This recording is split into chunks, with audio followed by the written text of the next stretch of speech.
With us now, the Democratic mayor of Minneapolis, R.T. Rybak.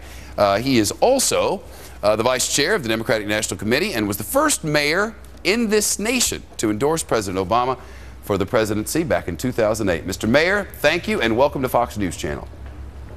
It's good to be here. All right, what do the Democrats want to see happen tonight? Well, being a Democrat at a Republican debate is kind of like being at a wedding where you're not in the family. You just kind of want to make sure you stay out of the way. But we also want to hear the same old things that we expect to hear. I think in all of these debates, they've been saying the same thing. They want to go back to the economic policies of George Bush, which, by the way, is kind of what got us into this mess in the first place. Was it the economic policies of George Bush that got us into this mess, or was it the changing dynamic of this economy, which includes automation and outsourcing and all the rest? All your points are true, and I was listening to that segment you had before, but you also were talking about some people making extraordinary sums of money. That's fine, but we shouldn't have politics in Washington that are about making sure we do everything possible to protect them and not the middle class. I think when we go to the George Bush policies, the part that I most shudder at when I hear these debates is these candidates saying that what we really need is less oversight of those who were involved in some of the financial wheeling and dealing that had huge implications for the economy. We want Americans to be able to make a lot of money. That's what the American way is all about. But we also want fairness, and I think that's what the president's been about.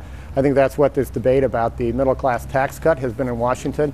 I'm really happy there's a bipartisan agreement, it seems, and that's a good thing because people should come together right now. But we could have had an agreement months ago if the Republicans wouldn't have held out to prevent middle-class Americans from getting a tax cut just so they could protect those at the very, very top end. Let's do a little self-analysis. The president is in quite a position as he tries to not continue to blame others for everything and still take some personal responsibility for the mess that we're in. He's been trying to, I don't know, straddle that line a little bit. And a lot of the critics said earlier he just didn't do a very good job with this local station. He's like, we're trying, we've spent, but there's more to do. What would you suggest to him?